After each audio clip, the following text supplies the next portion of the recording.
నేను చెప్పే స్టాక్స్ కానీ ఇక్కడ చూపించే చార్ట్స్ కానీ ఇవన్నీ టెక్నికల్ లెవెల్స్ మాత్రమే. ఏ స్టాక్ కూడా బై ఆర్ సెల్ రికమెండేషన్ అయితే కాదు. హాయ్ ఫ్రెండ్స్, నేను ఆర్పి.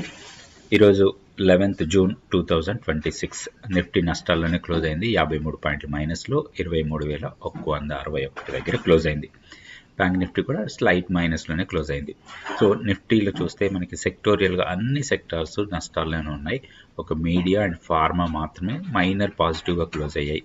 ఎక్కువ నష్టపోయిన సెక్టార్ అంటే ఐటీ సెక్టార్, దాదాపుగా 1.62% మైనస్లో క్లోజ్ అయింది సెక్టోరియల్గా చూసినప్పుడు. నిఫ్టీ 50 స్టాక్స్ చూద్దాం.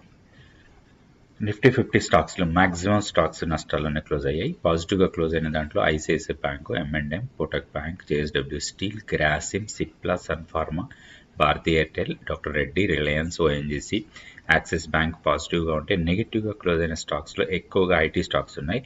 Infosys, HCL tech, eternal, Adani ports, Trent, Bajaj finance, BEL, Hindalco, L&T, Hindustan Unilever ఇవన్నీ కూడా నష్టాల్లో క్లోజ్ అయినాయి. నిఫ్టీకి టెక్నికల్ లెవెల్స్ చూద్దాం. Nifty daily candlestick chart. So మనం నిన్న అనుకున్న హైయెస్ట్ పాయింట్ దగ్గరే ఈరోజు రిజెక్షన్ వచ్చేసింది. 23,340, 350 లెవెల్స్ స్ట్రాంగ్ రెసిస్టెన్స్ పాయింట్స్ ఇవి. సో అక్కడి నుంచే మార్కెట్ మళ్ళీ ఫాల్ అయింది. ఓపెనింగ్ చూస్తే మనం నిన్న అనుకున్న సపోర్ట్ లెవెల్కి దగ్గరలో ఓపెన్ అయింది. 23,070 మనకి ఇమీడియట్ సపోర్ట్ అనుకున్నాం నిన్న వీడియోలో. సో దానికి దగ్గరలో ఓపెన్ అయ్యి కొంచెం హైయర్ లెవెల్కి వెళ్ళింది, కానీ హైయర్ లెవెల్లో సెల్లింగ్ ప్రెజర్ వచ్చింది. కీ లెవెల్లో ఎలాంటి మార్పు లేదు. 23,580 మన కీ లెవెల్. దానికన్నా పైకి వెళ్తేనే మనం పాజిటివ్ బయాస్ అనుకున్నాం. సో దానికన్నా చాలా కిందనే ఉన్నాం. ఏదైనా ర్యాలీ లాంటిది వస్తే సెల్లింగ్ ఆపర్చునిటీ. ఇప్పుడు ఇమీడియట్ సపోర్ట్ సేమ్ 23,370 ఉండొచ్చు. దాన్ని బ్రేక్ చేసే అవకాశాలు ఎక్కువ కనపడుతున్నాయి, ఎందుకంటే ప్రెషర్ హైయర్ లెవెల్ నుంచి స్ట్రాంగ్ సెల్లింగ్ ప్రెషర్ వస్తూ ఉంది. సో ఇన్ కేస్ 23,073ని బ్రేక్ చేసి దానికన్నా కిందకి వెళ్తే నెక్స్ట్ సపోర్ట్ 22,865. ఇది చాలా ఇంపార్టెంట్ లెవెల్. 22,865 మేబీ ఇక్కడ కొంత బౌన్స్ కావడానికి ఎక్కువ అవకాశాలు ఉన్నాయి. 22,865 దగ్గరికి వస్తే మాత్రం కొంత రివర్సల్ కావచ్చు. మేబీ ఒక చిన్న ర్యాలీ లాంటిది, మేబీ 150 to 200 పాయింట్స్ ర్యాలీ లాంటిది రావచ్చు. అయితే ఓవరాల్ ట్రెండ్ వీక్ ఉంది కాబట్టి ఎనీ ర్యాలీ ఒక సెల్లింగ్ ఆపర్చునిటీ లాగానే తీసుకోవచ్చు. ఫర్ ఎనీ రీజన్ 22,865ని బ్రేక్ చేస్తే మాత్రం నెక్స్ట్ ఫాల్ చాలా షార్ప్ ఉండొచ్చు. అది 22,400 వరకు డౌన్ సైడ్కి రావడానికి అవకాశం ఉంది. ఈ లెవెల్స్ బట్టి మనం ట్రేడ్ చేసుకోవచ్చు. అయితే ఇక్కడ ఒకటి 23,350ని క్రాస్ చేసి దానిపైన సస్టైనబుల్గా ఉంటే ఇక్కడ నుంచి 100 to 150 పాయింట్స్ అప్ సైడ్కి వెళ్ళచ్చు. ఇది bank Nifty daily candlestick chart. Key level ఎలాంటి మార్పు లేదు. 53,780 ఇక్కడ కీ లెవెల్ కన్నా పైన ఉన్నాము. సో ఈరోజు గ్యాప్ డౌన్ ఏదైతే ఉందో అది ఒక ఆపర్చునిటీ ఇచ్చింది లాంగ్ ఎంట్రీస్ తీసుకోవడానికి. అయితే గతంలో అనుకున్నాడు కానీ 55,530 ఆర్ 550 లెవెల్స్ రెసిస్టెన్స్ పాయింట్స్. ఈరోజు కూడా అక్కడే సెల్లింగ్ ప్రెజర్ వచ్చింది. నిన్న ఈరోజు 2 రోజులు అక్కడే సెల్లింగ్ ప్రెజర్ వచ్చింది. కాకపోతే ఇప్పుడున్న సెనారియోలో లోయర్ లెవెల్లో 54,500 మనకి టెక్నికల్గా స్ట్రాంగ్ సపోర్ట్ ఉండే అవకాశం ఉంది. ఈరోజు లో కన్నా కూడా డౌన్ ఉంది అది 54,500 అనేది. అయితే 55,176 మనకి ఇప్పుడు క్లోజింగ్ ప్రైస్. హైయర్ లెవెల్లో 55,550 రెసిస్టెన్స్ పాయింట్ లాగా ఉంటుంది. ఇన్ కేస్ 55,550ని క్రాస్ చేస్తే 56,055 వరకు అప్ సైడ్కి వెళ్ళొచ్చు. ఓవరాల్గా నిఫ్టీతో కంపేర్ చేస్తే బ్యాంక్ నిఫ్టీలో కొంత స్ట్రెంగ్త్ ఉంది. సో ఇది లోయర్ లెవెల్లో కొంత రికవరీ కనపడుతుంది ఈ బ్యాంక్ నిఫ్టీలో.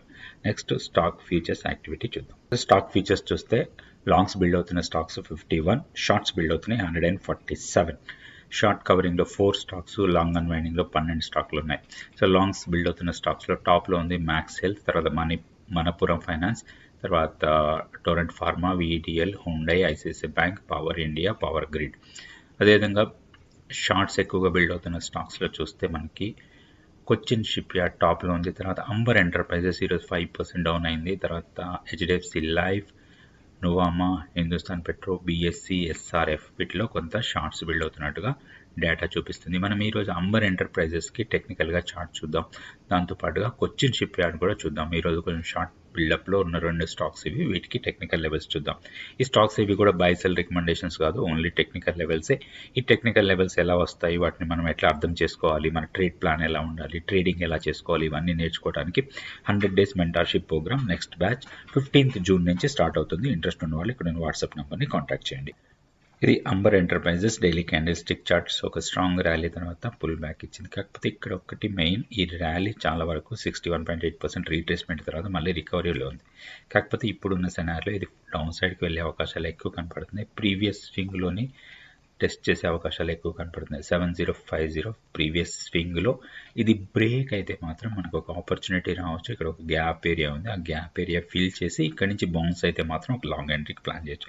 అయితే ఇమ్మీడియట్ ఎంట్రీ అలాంటిది లేదు. దీంట్లో హైయర్ లెవెల్ నుంచి సెల్లింగ్ ప్రెషర్ హెవీగా కనపడుతుంది. ఇంకోటి మనం ఫిబొనాచి రీట్రేస్మెంట్ లెవెల్స్ చూసినా కానీ లోయర్ లెవెల్కి వెళ్ళే అవకాశాలు ఎక్కువ, ఎందుకంటే ఇక్కడ నుంచి కంటిన్యూస్గా ఇది ఫాల్ అయింది, తర్వాత రీట్రేస్మెంట్, దెన్ ఈ లెవెల్ 6670 ఆర్ 680 650 ఈ లెవెల్స్. ఇక్కడ మనకి gap area and Fibonacci retracement level 61.8%, ఇది ఎక్స్టెన్షన్ లెవెల్ ఇది. సో ఈ లెవెల్ దగ్గర మనకి సపోర్ట్ ఎక్కువ తీసుకునే అవకాశం ఉంది. మన స్టాక్ని ఎప్పుడు మనం మానిటర్లో పెట్టుకోవాలి, మన లెవెల్ వచ్చినప్పుడు మాత్రమే మనం ఎంట్రీ తీసుకోవాలి. అప్పుడు మాత్రమే మనకి స్టాక్ మార్కెట్లో లాభాలు రావడానికి ఎక్కువ అవకాశం ఉంటుంది. నెక్స్ట్ కొచ్చిన్ షిప్ యార్డ్ చూద్దాం. Cochin ship yard daily candle stick chart, ఇక్కడ కూడా వీక్నెసే కనబడుతుంది. పెద్ద ర్యాలీ తర్వాత రీట్రేస్మెంట్. సో ఈ ర్యాలీ మొత్తాన్ని ఇప్పుడు మనం ఎంత పర్సెంటేజ్ రీట్రేస్మెంట్ చేసిందో చూద్దాం. సో ఇది ఆల్మోస్ట్ మనకి 61.8% కన్నా కూడా డౌన్కి వెళ్ళిపోయింది ఈ రీట్రేస్మెంట్ లెవెల్స్ ప్రకారం. సో ఇప్పుడు మనకి 1328, ఇది 78.6% రీట్రేస్మెంట్ లెవెల్. సో ఈ లెవెల్ వరకు రావడానికి ఎక్కువ అవకాశాలు ఉన్నాయి. ఓవరాల్గా సెల్లింగ్ ప్రెషరే కనపడుతుంది స్టాక్లో. సో ఏదైనా ర్యాలీ లాంటిది వస్తే మనకి ఒక సెల్లింగ్ ఆపర్చునిటీ. అయితే ఇక్కడ ఒకటి స్ట్రాంగ్ రెసిస్టెన్స్ పాయింట్, ఒకవేళ మనం లోయర్ లెవెల్లో ఎక్కడన్నా పర్చేజ్ చేస్తే మాత్రం ఇది మనకు ఒక ప్రాఫిట్ బుకింగ్ ఏరియా లాగా ఉంటుంది. ఇక్కడ ఒక గ్యాప్ ఏరియా 1547 నుంచి 1590 అండ్ ఆల్సో 38.2% రీట్రేస్మెంట్ లెవెల్ ఇది. సో ఇది మనకి స్ట్రాంగ్ రెసిస్టెన్స్. సో దీంట్లో ఆపర్చునిటీ రావాలి అంటే ఇంకా కిందకి రావాలి, మనకి మేబీ అరౌండ్ 1328 ఈ లెవెల్ దగ్గర కొంత బౌన్స్ కావడానికి అవకాశాలు ఉన్నాయి. ఎంటైర్ ఫాల్ 78.6% రీట్రేస్మెంట్ లెవెల్ ఇది. ఇక్కడ సపోర్ట్ తీసుకుంటే మనకి నెక్స్ట్ 38.2% రీట్రేస్మెంట్ లెవెల్ వరకు అప్ సైడ్కి వెళ్ళొచ్చు. ఇట్లా లెవెల్స్ చూసుకొని ప్లాన్ చేసి ప్లాన్ ప్రకారం ట్రేడ్ చేయాలి.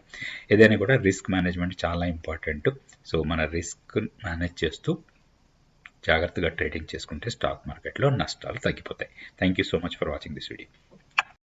స్టాక్ని ప్రాపర్గా మానిటర్ చేసి టెక్నికల్ లెవెల్స్ ప్రకారం ట్రేడ్ చేసుకోవచ్చు. సో ఈ లెవెల్స్ ఎట్లా వస్తాయి, స్టాక్ సెలెక్షన్ ఎట్లా, ఇవన్నీ కూడా మీరు నేర్చుకోవచ్చు 100 days మెంటర్షిప్ ప్రోగ్రాంలో. నెక్స్ట్ బ్యాచ్ 15th June నుంచి స్టార్ట్ అవుతుంది. ఇంట్రెస్ట్ ఉన్న వాళ్ళు ఇక్కడ ఉన్న వాట్సాప్ నెంబర్ని కాంటాక్ట్ చేయండి. Thank you so much for watching this video.